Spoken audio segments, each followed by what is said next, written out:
ॐ नमो भगवते वासुदेवाय।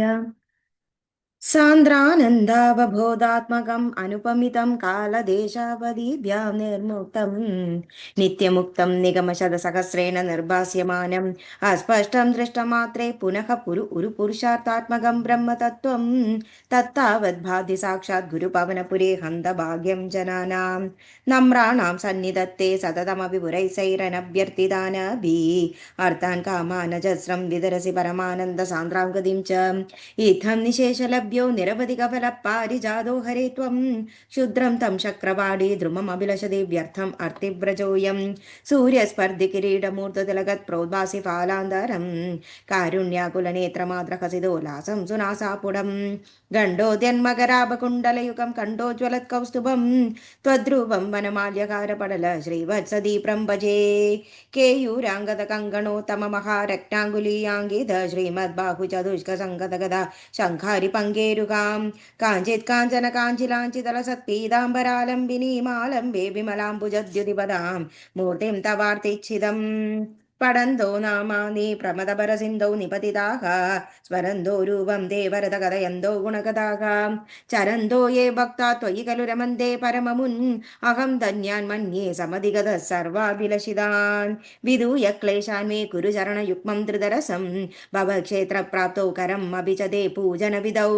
भवन्मूर्त्यालोके नयनमददे पादतुलसी परिक्राणे क्राणं श्रवणमपि ते चारुचरिते श्रीहरे नमः श्रीहरे नमः गोपिका जीवनस्मरणं गोविन्द गोविन्द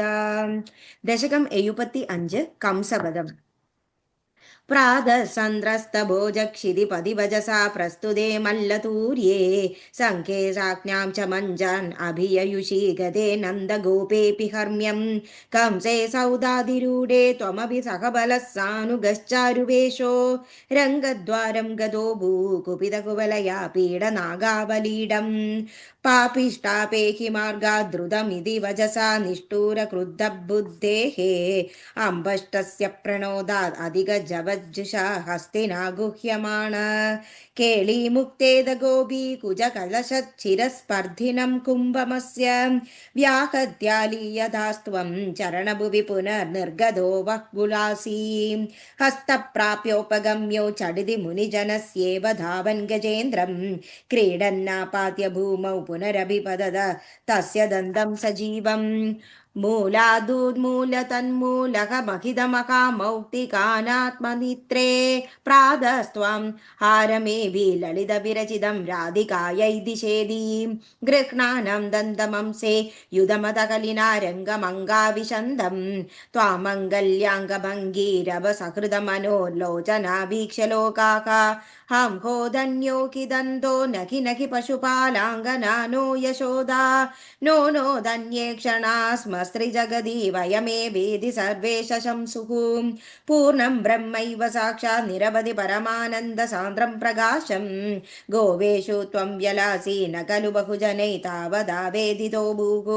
दृष्ट्वा दत्त्वां तदेदं प्रमदमुपगते पुण्यकाले जनौखाः